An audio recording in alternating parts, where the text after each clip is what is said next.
Hello, all, and welcome. I'm Kyle Ferrier, a fellow and director of academic affairs at the Korea Economic Institute of America, and I'm also your moderator for today's program. I'm sure most of you watching are aware that South Korea President Moon Jae-in's time in office will soon be coming to a close in just a few short weeks. Moon's tenure will be remembered for many things, but on foreign policy, perhaps his most lasting legacy will be diplomacy with North Korea.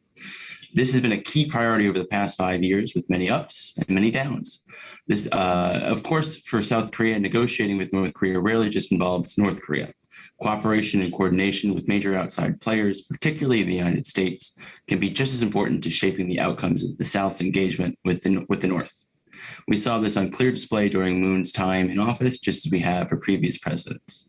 With the upcoming change in administrations, now is as good a time as ever to reflect on the role the U.S. has played in affecting reconciliation between the two Koreas. With us today to present her research findings on whether the United States, in her words, has been a facilitator or spoiler for South Korea's inter-Korean engagement-led efforts is Gabriela Bernal, a PhD candidate at the University of North Korean Studies in Seoul, South Korea. She's also a freelance contributor for various news outlets, and you may have seen her work in Nikkei Asia, Daily NK, the Asia Times, and The Diplomat, among others. Gabriela's forthcoming presentation and the rest of our discussion today will be based on a paper she has written for us at KEI, which you can find on our website, keia.org. With that, I'll turn things over to Gabriela. Thank you for having me. So is my screen shared? Do I have to share it? Yes, you have to share. Yeah, okay, right. All right. So as Kyle said, I'll be talking about inter-Korean reconciliation efforts and specifically the role of the United States, whether it's been a facilitator or a spoiler, as I call it. So, So I'm going to start off with a little bit background, just a simple, basic way to set the discussion. So as we all know, the division of the Korean peninsula came about as a result of the end of World War II. So northern side of the peninsula was controlled by the Soviet Union and the southern side by the United States. Now, this was never meant to last for a very long time. This was meant to be a very short-term policy plan, but as we know, it's lived on till today, over 70 years later. And one of the main factors for why this has continued for so long was the Korean War. So of course, the division started with the big powers, but the Korean War between North and South Korea, that ended up sort of solidifying that 38th parallel division between North and South. And so the people of Korea, they always speak about the Hanminjok, like being one people for thousands of years.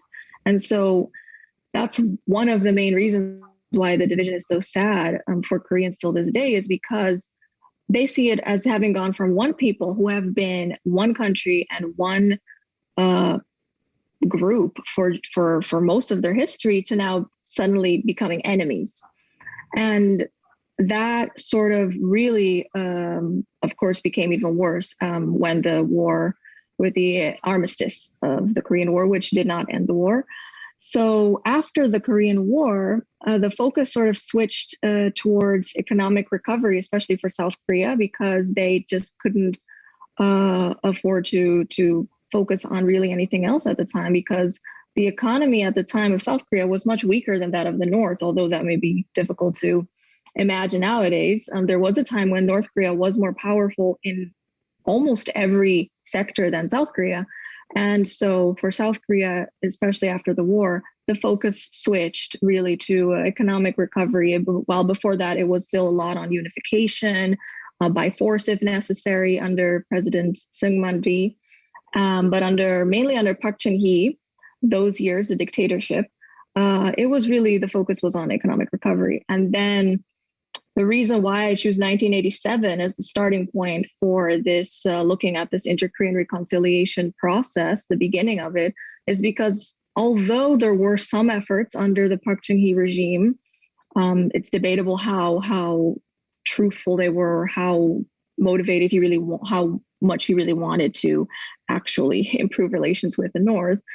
But we can say that in earnest, the efforts to really kickstart the process of switching this view of North Korea as the enemy to sort of more wanting to reconciliate and sort of improve inter-Korean relations, that really came as a result of the 1987 democratic elections. So that switched South Korea's whole political landscape from a dictatorship that it had for decades before that to finally becoming a democracy. And this meant that finally discussions on topics such as unification, North Korea, although still, of course, relatively limited, were much more possible, became much more possible than before that. Before that, you had all these laws that we still have those laws, but yeah, I mean, you could go to prison if you say a wrong thing about unification or North Korea. But at this time, it did open up sort of, even if it was limited, it did open up the discussion on North and South Korean relations. So I will start by looking at the Roh Tae-woo administration, which was from 1988 till 1993. So as I said, the 1987 democratic elections were a very major turning point for the entire Korean peninsula, really, especially for inter-Korean relations. Roh Tae-woo differentiated himself from past South Korean administrations with his northern policy. Before this, South Korea was, and I mean, they still were, but openly extremely anti-communist, extremely against all these socialist communist states. Now, Roh Tae-woo sort of wanted to switch that. He wanted to change that.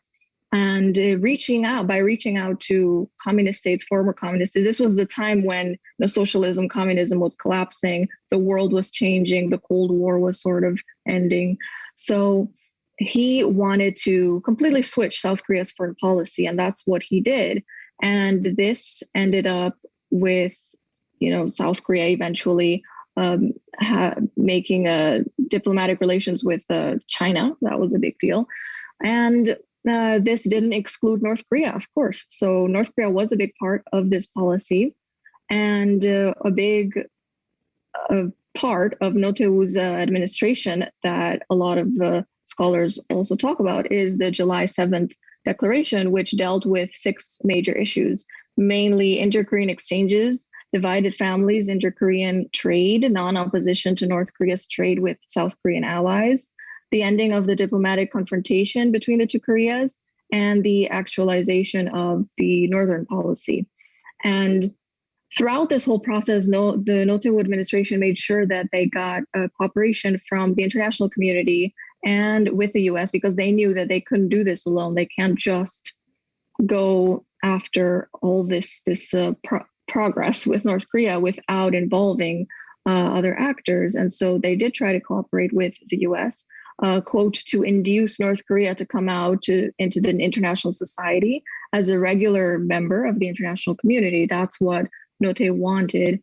And eventually this led his efforts, which are, I don't have time to go over them all, but he did do a lot of efforts for inter-Korean exchanges, improving that, and that led to some level of trust building, which was enough for the two Koreas to sign the 1991 Basic Agreement, and that called for mutual acceptance and respect for North and South, for each other's political systems, and also non-interference in each other's political affairs.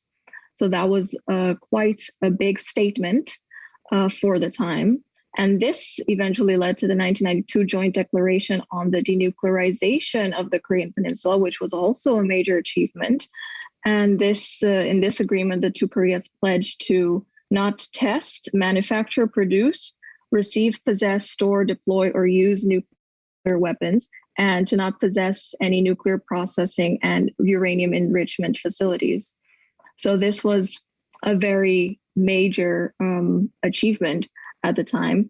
And at the time also, Seoul's change in attitude had an impact on US policy, even if it wasn't as majorly known internationally. But in 1988, the US did, under President Reagan, unveil its so-called Modest Initiative, which was meant to open the window for greater, if still limited, contact between North Korea and the US. And so through this initiative, unofficial non-governmental visits by North Koreans to the US were allowed. Financial regulations which impeded travel to North Korea by American citizens were eased, and permission was granted for limited commercial export of U.S. humanitarian goods to Pyongyang. And permission was also granted to U.S. diplomats to engage in substantive discussions with North Koreans in neutral settings. So there was, of course, we can't say there was any major agreement between the U.S. or North Korea during this time, but we do see things starting. I mean, this is the beginning, so it's starting to go in the right direction. And as a result of these agreements, the basic agreement and the 92 agreement between North and South Korea, things started to get better between North and South Korea. So we can say that reconciliation started to move in a right direction for the first time in a very long time. And another major move that North Korea appreciated a lot by the U.S. actually was when South Korea and the U.S. agreed to cancel their 1992 Team Spirit exercises, their joint military exercises, in return for North Korean willingness to permit outside inspections of its nuclear facilities at Yongbyon. And this led to North Korea signing a nuclear safeguard agreement with the IAEA. But the good news sort of ends there, and we will see that this is sort of a pattern that South Korea starts off some kind of efforts towards North Korea to increase exchanges, increase dialogue. They do a summit or some kind of agreement, and then they involve the U.S. and then the U.S. sort of is kind of going with it in the beginning, and they sometimes agree to some things, sign some agreements sometimes, but then it always falls apart in the end. And there are some patterns here that I'll talk about later. But here in this case, things fell apart after North Korea, according to them, kept to their promise completely. Now, of course, that's debatable. But according to North Korea, they did what the U.S. wanted, which was moving towards denuclearization by allowing IAEA inspections and signing this nuclear safeguard agreement. But although North Korea had expected to gain a lot in return for these concessions as they saw them, they were left very disappointed because in that year, both Washington and Seoul were very distracted by their own presidential elections. And the presence of the inspectors, the IAEA inspectors in North Korea, was just creating problems for them. And they didn't see that they were getting anything in return. So things got even worse in October. When the U.S. and South Korea decided to resume their joint military drills the following year. And this decision turned out to be, to quote the former U.S. ambassador to South Korea, Donald Gregg, quote, one of the biggest mistakes of America's Korea policy at the time.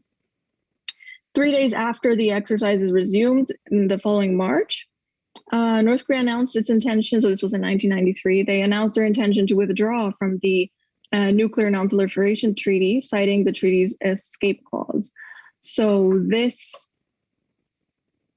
I'll talk about later the exact patterns here, but some of the key patterns are the need for policy continuation, which was not the case here, which counts for both South Korea and the U.S. really.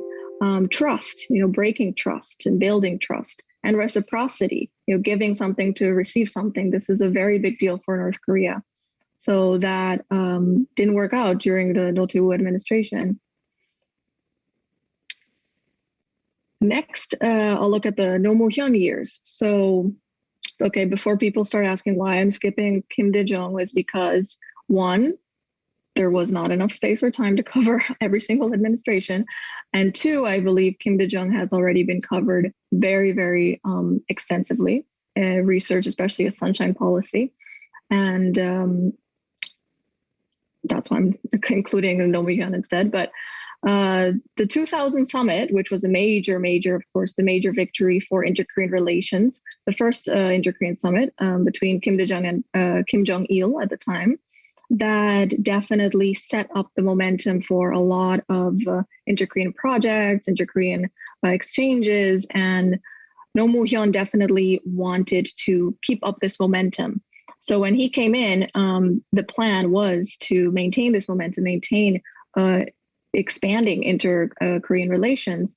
But here again, we see the importance of the role of the U.S., because if it was just up to South Korea, well, then I'm sure things would have gone very well, because things were going very well between the two Koreas. But here we see, with the entrance of the Bush administration, things really took a downturn. And one of the first reasons why was because of Bush's famous axis of evil remarks, in which he included North Korea as one of these evil regimes. And this, of course, didn't help inter-Korean relations at all. So this definitely made it clear, Bush made it clear that he was going to take a much tougher stance on North Korea, and he wasn't going to be as open to just signing any agreement or talking or anything like that, or diplomacy as his predecessors were. So this also led to a lot of skepticism by the Bush administration regarding inter-Korean projects, exchange projects, and any kind of, for example, the Mount Kumgang tours. Bush was especially skeptical of tourism tours to Mount Kumgang, as well as the Kaesong industrial complex between North and South. He believed that any further funding of these projects would just lead to the money going straight to Kim Jong-il, straight to North Korea's nuclear weapons program, which, of course, is not completely wrong, but that is what the Bush administration thought at the time.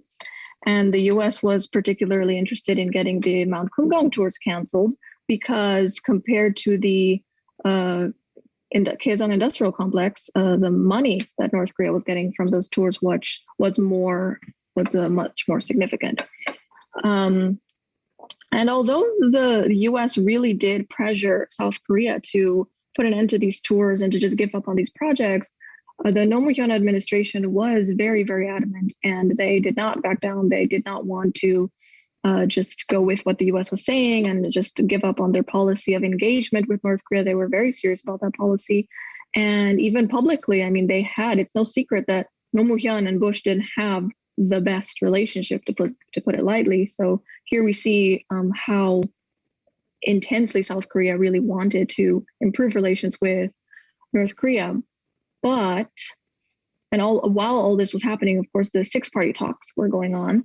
The talks between the US, South Korea, North Korea, China, Russia, and Japan. But any diplomatic momentum that was built up with these talks sort of got mostly completely erased after the Macau-based Banco Delta Asia incident, when the US designated that bank as a primary money laundering concern in 2005 for working with North Korea. So in response to these accusations, Pyongyang boycotted the talks, the SixParty talks, in protest to Washington's move, because Washington actually ended up calling for the bank to freeze $24 million worth of North Korean accounts, North Korean funds. So after this, sanctions were imposed on North Korea, and they refused to rejoin the talks until their money was paid back to them. Now, this put the rest of the parties, most of them, in a very difficult position, because most of the parties were really trying to get to cooperation, get to engagement, and really get North Korea at the negotiating table to come to some kind of agreement. But this would be possible. This would be impossible if North Korea would just quit the talks, which they said they would, as a result of this banking incident. So the US was sort of forced kind of to change its stance, to have a bit of a change of heart, to just for the sake of keeping negotiations going.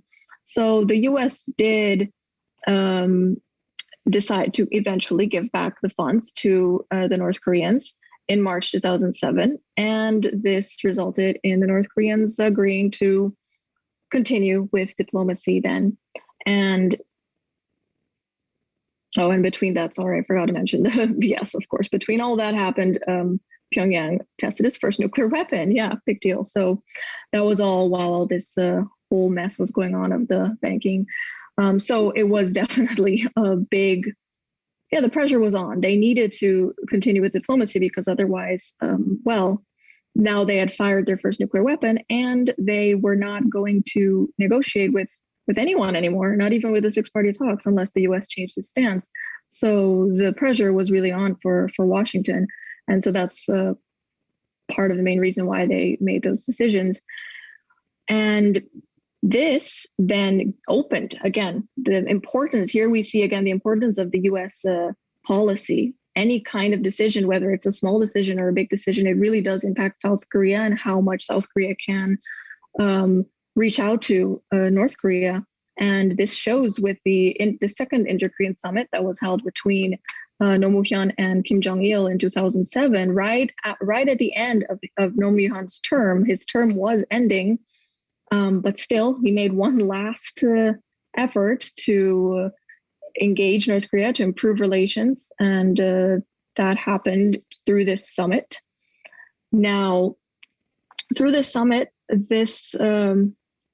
they were able to have an agreement between North and South Korea, and as well as days before the summit, the six parties, they agreed also to a text of an agreement that they released on October 3rd, which outlined a roadmap for a declaration of North Korea's nuclear programs and disablement of its core facilities at nuclear facilities at Yongbyon by the end of the year. And the summit agreement between North and South Korea was mainly, again, similar to sort of the June 15th agreement of 2000 with Kim Dae-jung, which was mainly related to boosting inter-Korean cooperation in various fields regarding denuclearization, as with the first agreement, it was still vague. And the only thing they stated really was that the two sides agreed to, quote, work together to implement previous agreements made in this area of denuclearization, but nothing specific, because again, for South Korea, especially for liberal administrations, the priority really is to engage first and then see how they're going to negotiate the difficult things later. But here again, for various reasons, especially one of the main reasons on South Korea's side was because Nom Hyun's term was practically over. So there really wasn't enough time to build on this momentum and to keep it going. So this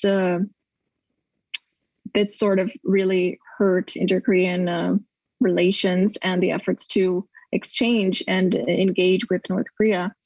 But another big problem for North Korea here was that the US had demanded more concessions, similar to what they saw in the past, regarding their nuclear programs. So North Korea, the US was calling for a, quote, verification protocol for other nuclear facilities, not publicly listed by North Korea at the time. And US officials gave North Korea a draft with demands for, quote, highly intrusive verification, and later announced that Washington had delayed delisting North Korea as a state sponsor of terrorism until they agreed to it. Now, the elections, of course, like I said, in Seoul didn't help things either. And here we can see, similar to various cases with North Korea, that when new concessions are demanded in exchange for something already promised, in exchange for promises that were already made, North Korea demonstrates a sense of betrayal always, and further loses more trust, which was already practically non-existent. So it hurts this trust, it hurts this bond that needs to be made between the two parties in order to get to any agreement. And North Korea has made it very clear that they will not agree to anything unless they are treated as an equal in negotiations. Finally, most recently, is Moon Jae-in. So Moon Jae-in, as we all know, is the last few weeks in office, but he definitely did a lot when it comes to North Korea, or at least tried to. Here again, the US factor is very, very limiting in many ways. It's either facilitating or, again, as I said, spoiling. So in 2017, Moon Jae-in came in to office with a very difficult task. I mean, it was the height of tensions. North Korea had conducted nuclear weapons tests, tons of missile tests. You had the war of words between President Trump and Kim Jong-un.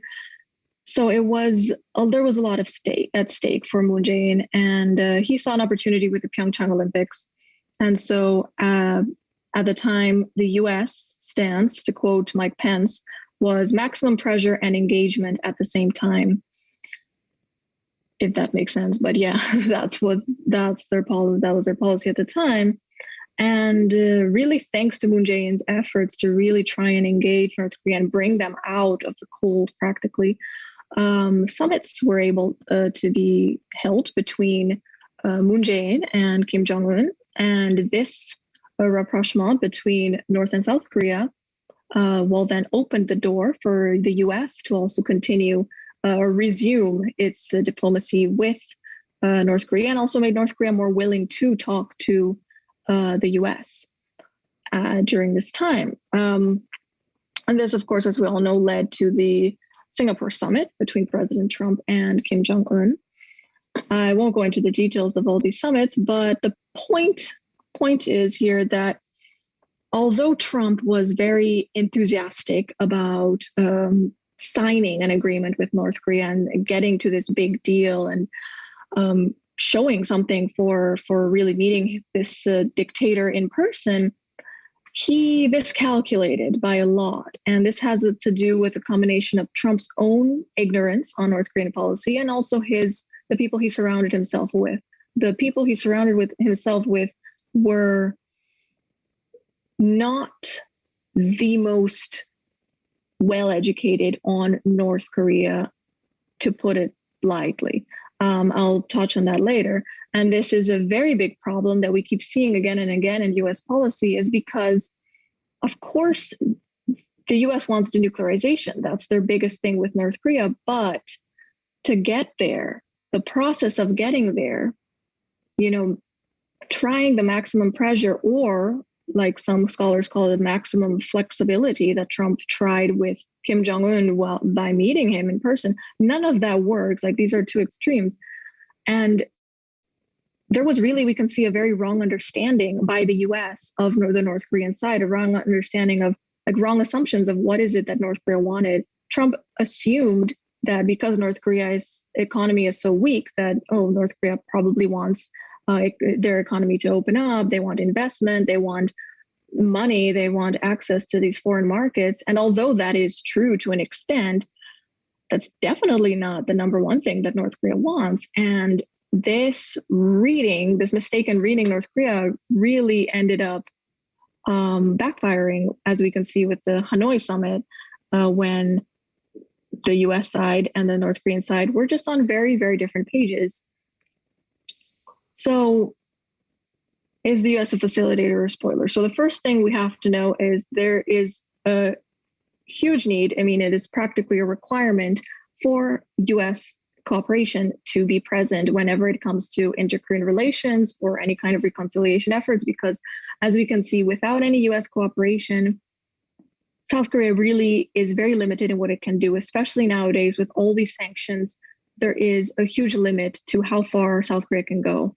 And as we can see, the US, if you look at history, the US can play both roles, a facilitator role and a spoiler role. They can help when things are going the way Washington wants it to go, or they will be absolutely non-cooperative when they see there's nothing for them to gain, which is quite logical. So again, the key issue here for the US is progress on the denuclearization front. If there isn't any progress on that, then the US is very unlikely to be interested in getting involved in any kind of inter-Korean affairs. But the problem here is that for years, this very narrow focus on denuclearization has been counterproductive for the US, simply because the relations between North Korea and the US are so complex, so layered, and so dating back to so many years that it is very simplistic to just have one goal in mind, which is such a difficult goal, denuclearization, and narrowly focus on that and forget about all of these background issues, which for North Korea is really not in the background, such as their long history of enmity. I mean, the Korean War, they have not forgotten about that at all.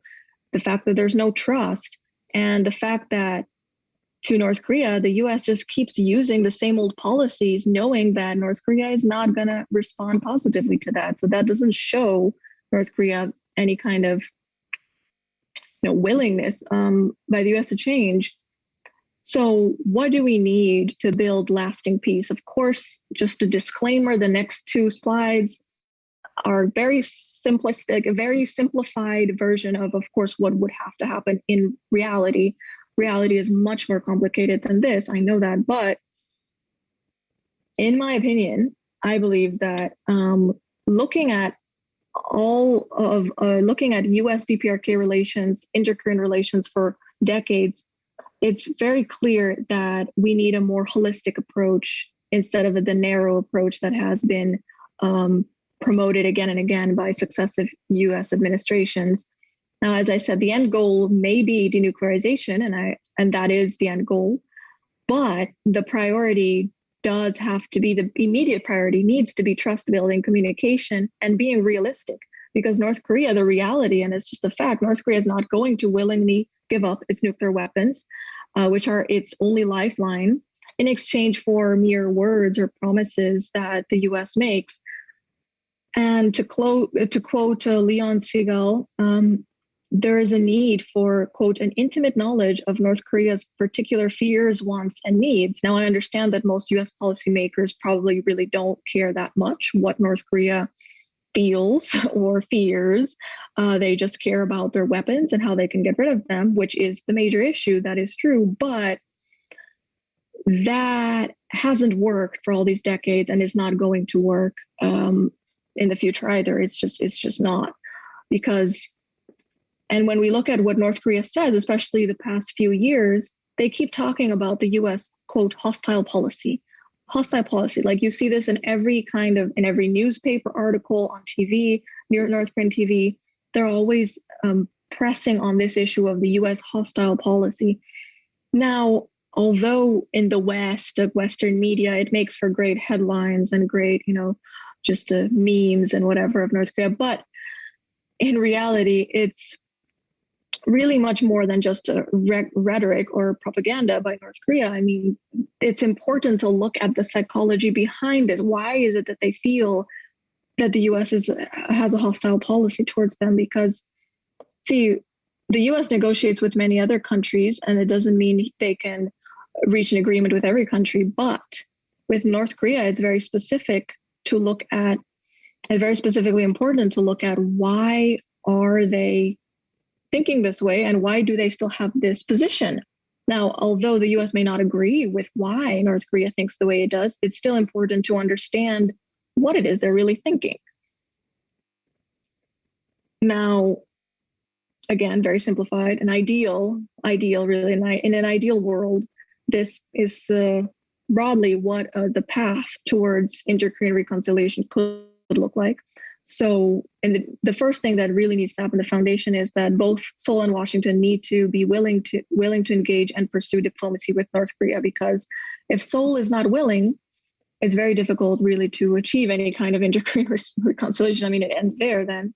And similarly, if the US isn't willing, well, then it also sort of ends there. So really, they both need to be on the same page. That's very important. And then it's very important for the US to adopt a more holistic policy, like I said, towards North Korea, centered around trust building and reciprocity, which is something that North Korea has demanded for years and years and years, and something that is actually quite logical and something that the US would do to any other country they're talking to, but somehow they don't do that with North Korea. Third, South Korea needs to proactively engage with North Korea while supporting US overtures towards Pyongyang. Fourth, Seoul and Washington need to maintain close communications with their allies and key parties throughout the process, like Japan, China, etc. And because, again, the geopolitical situation of Korea is such that nothing can happen in a vacuum. You really do have to be communicating constantly with the other parties. And fifth, the US and North Korea need to engage in regular talks, regular communications, which then can lead to negotiations, which can then result in agreements that are based on reciprocity, keyword. Sixth, the implementation of key inter-Korean projects can then slowly become possible as certain sanctions are lifted, again, reciprocally. Nobody's talking about just lifting sanctions for nothing. No, reciprocal action. That's the key here. Seventh, gradual and consistent strengthening of US-North Korea relations and also of inter-Korean relations together at the same time. And finally, it's very important for the US and North Korea to establish official diplomatic relations, because this will help a lot in it'll go a long way in reversing North Korea's view of the US being this hostile actor and this warmonger that, divided their nation and destroyed their country. And because that is really what North Korea thinks of the US. And if the US wants to change its image, well, then it really needs to focus on building a relationship with North Korea, not just on demanding things that it wants, like denuclearization. It really needs to focus on building a relationship, and that takes time. But that is the only way any long-term progress can be made between the US and North Korea, and also between North and South Korea. So to conclude very briefly, the US can be both a facilitator and a spoiler. What role it plays really depends on its own relations with North Korea at any given moment. Again, the big factor here is really denuclearization for the US, if there's any progress being made on that. And again, inter-Korean reconciliation cannot be decoupled from US-DPRK relations, no matter how much South Korea tries, no matter how much they want to proceed with their engagement policy, with their exchange projects, economic projects. They are very, very limited in what they can do because of the US role in this entire process. And very importantly, future US strategies towards North Korea must be based on trust building and reciprocity, as I said, and this may sound very obvious, and it does sound very obvious, but it's just the truth. I mean, it's obvious, yet it's not really been the policy. So that's why I do have to include that, and I have to keep stressing that because that is really very important. And again, it all comes down to this famous quote, "Know thy enemy." The US can end, for not just with North Korea, but with any country, you can't expect to be able to sign an agreement, especially not on something as huge as nuclear weapons and denuclearization, which really is the only thing keeping North Korea, the North Korean regime, alive, really, by not doing your research on what it is, how they think, how they feel, what it is that they really want, where they're coming from, and what things they're expecting, and what kind of agreement they would be comfortable with. So again, sounds very simple on paper, I know, but this is very important. I mean, it's very, very key in order for this deadlock to be broken and for some kind of a long-term agreement to finally be able to be achieved between the US and North Korea, and also between North and South Korea. So I'll end my talk here, and yes, looking forward to any questions. Thanks so much, Gabriela. It was such a great overview of each individual previous administration, as well as I mentioned earlier, I really appreciated your ability to succinctly analyze what the key lessons are from each of those periods. I think that's something that has been largely left out of the conversation, and you provide us some really interesting things to think about moving forward. And I want to get into some questions of my own before I see we have some queued up here from the audience, but just as a general reminder for those watching in, if you want to ask a question, please feel free to do so in the comment section on the YouTube page. So I just have two questions that I'd like to ask, emphasizing or utilizing my moderator privilege before we get into some questions from the audience. First up, I kind of led into this at the beginning with framing this about thinking back on the previous administrations as we transition to a new one. What do you think the implications from this, from your studies, suggest for the incoming Yoon administration? Will this matter as much because Yoon may not be as engagement oriented as Moon might be? Right. So that's one of the main questions I get with this paper is, why didn't I include conservative administrations, right? So that is various reasons. I mean, space, that's one reason.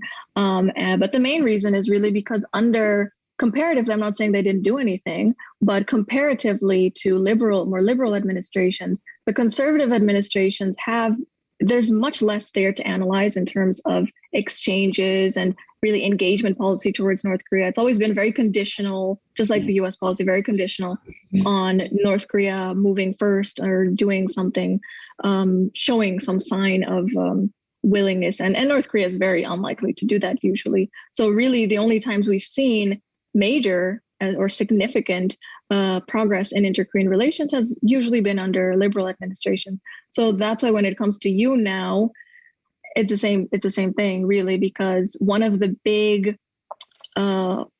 problems here when it comes to South Korea is the 5-year term limit of the presidents. That really makes it very difficult for policy to continue. In the paper I write about the need for policy continuation across administrations, which counts for both South Korea and the US. And that's always a problem with South Korea because of this 5-year term limit. So now, despite Moon having tried so much, Yoon, of course, there's other factors like the pandemic and all kinds of things, but Yoon has made it very clear that he's not going to be nearly as friendly to North Korea. And his priority is not North Korea at all. His priority is really the domestic, the economy, the real estate. That's what matters to him more, because that's really what matters to the South Korean electorate. So I don't think under Yoon, of course, we could be wrong, because with Trump, it all started off terribly and ended differently. So we could be wrong.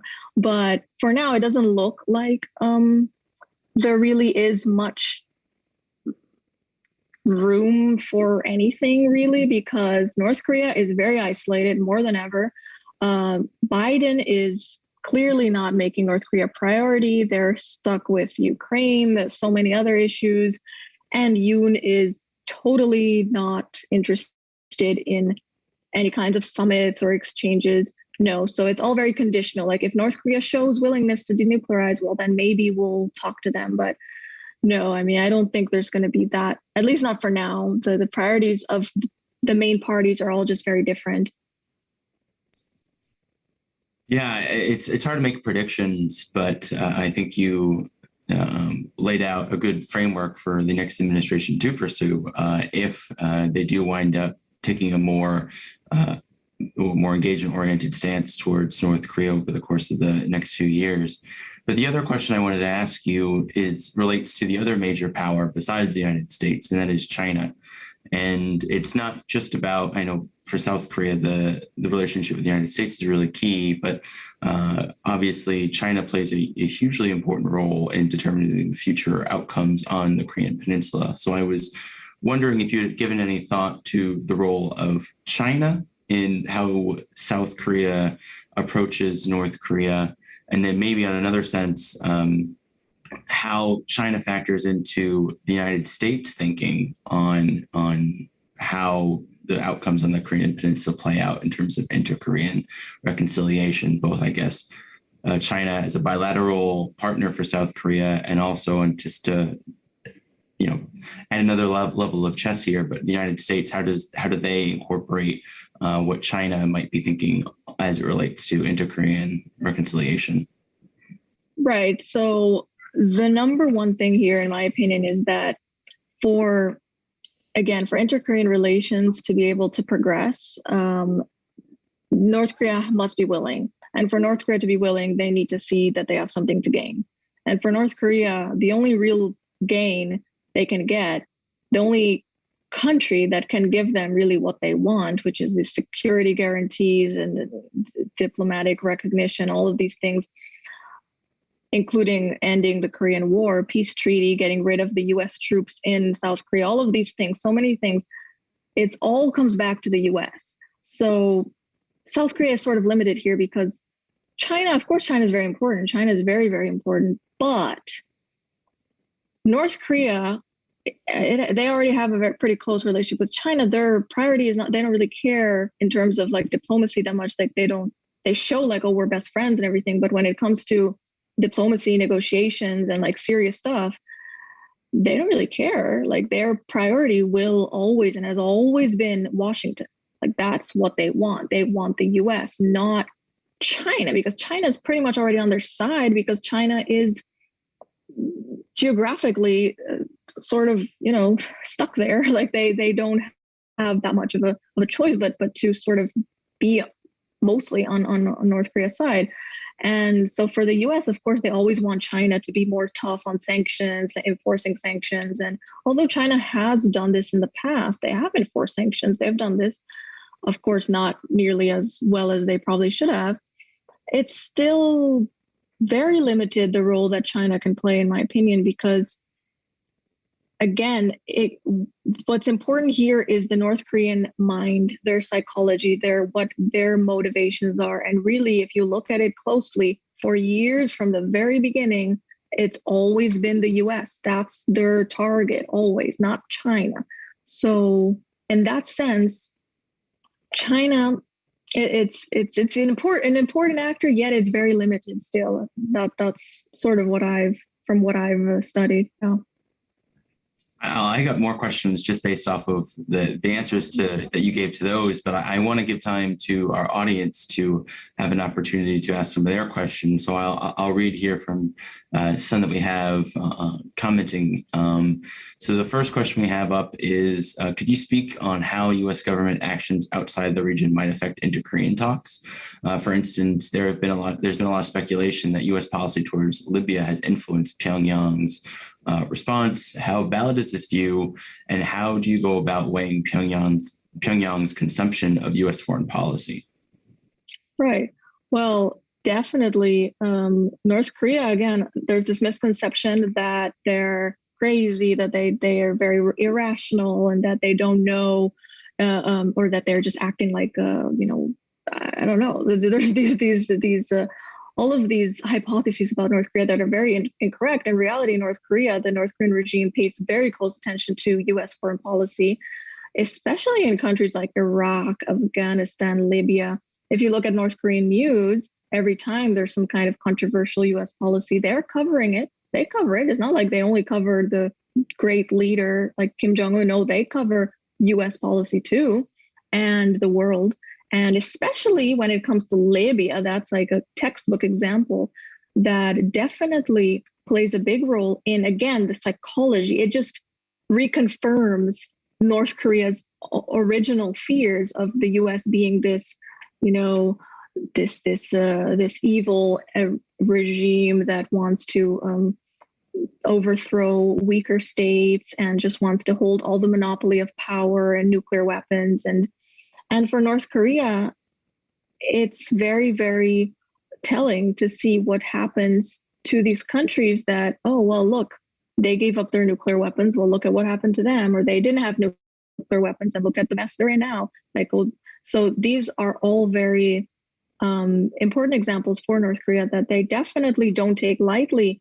And so that's part of the reason why their negotiation position is so very firm, is because they know that, or at least they expect that, the US isn't just gonna, be nice to us and just give and let us live if we give up our nuclear weapons, because look at what happened to these other leaders who did that, and well, now they're dead. So yeah, they're not stupid, and they definitely keep track of this, and it definitely plays a huge role in how they see the US, definitely. Great. The next question we have coming in here is, what practical steps can the US and South Korea or other countries take to build trust with North Korea? Do you feel track to diplomacy, science, or cultural engagement areas? Can they play a role? I definitely think they can play a role. I think it's very understated usually what these track two diplomacy kind of strategies can really achieve, because again, for policymakers, politicians, that's not as exciting for them, right? They want to really do the work on those big issues like denuclearization. But the problem is, to get to those big issues, you really do need a foundation. And that's one of the mistakes that we keep seeing again and again with successive US administrations, is the lack of, there's no foundation there at all, practically. There's a foundation, but it's a really bad one. It's a bad one of decades and decades of breaking trust, breaking promises, and lying, according to North Korea, and all of these. It's very difficult to go from that to suddenly Oh yeah, well, what are you going to do to give up your nuclear weapons? It's a big step. It's a big leap. So I definitely think these kinds of exchanges through NGOs, working with groups like this to exchange between U.S., North Korea at sports. That's a very great way to start. South Korea has also done that, and of course, it has its limits, especially now with sanctions. There's so many limits, but if the US could see what kind of sanctions exemptions it could make for this kinds of like humanitarian exchanges or people to people exchanges, it could show, it would be a sign of good faith to North Korea, and at the same time work on building, like I said, a relationship instead of just politically making statements and making political demands. Building the relationship is something that goes beyond politics, really. So I definitely think that's very important. I think that's a great segue to the next question we have coming in here. The previous question focused more on steps to trust building. What about what immediate realistic steps do you think the U.S. can take to reassure North Korea to encourage it come back to the table, not necessarily, track to diplomacy here and there, but what big steps can the United States take to encourage to bring North Korea back to the negotiating table? Does it involve lifting sanctions? What sort of things do you think that the U.S. could take to reassure North Korea so that it can come back to the table? Well, I think number one thing is, which again is very difficult for any country to do, is admitting their mistakes. It's definitely, many would see it as a sign of weakness or a sign of surrendering or capitulating. But I think it's important for the US to really publicly admit that, okay, our policy towards North Korea has not been the most successful in the past 30 plus years, and we need to shift from this. And we want to, because I don't see this as a sign of weakness. I just see this as a sign of showing North Korea, verbally showing them that, oh, you want to cooperate with us. Like, okay, we want to take a different approach. We want to actually talk not just immediately about, oh, we're going to make demands like this. No, we want to talk about, and this all starts at the lower level, again, like working level talks about what was North Korea's, what were their main problems in Hanoi, for example, like for just asking questions like that. I know that, a lot of politicians, they don't feel like they have time for that, but if you don't, or if that's too much for the US, then go to South Korea, go to your ally in South Korea, ask them, go to the National Assembly or go to the Blue House and ask for officials to be officials of the Moon administration, of past administrations, to be gathered and have meetings with these officials and really asking them, like, in your opinion, because really nobody has a better idea of North Korea than the South Koreans. So really reaching out to them and asking them, like, what do you guys see as the patterns of our mistakes, our collective policies, our individual policies towards North Korea? And what do you guys think from your experiences, your research? Because there's so much research on North Korea and South Korea that there just isn't even like 1% of in the US, that it would do the US policymakers very well to, if North Korea is too much, if you don't want to, talk to them directly, not yet at least, that's fine, then talk to South Korea. See what they say. What can they advise you to change in your policy? And I'm sure they'll say a lot of things, and mainly, reciprocity and really offering something in return for something, and instead of just making demands.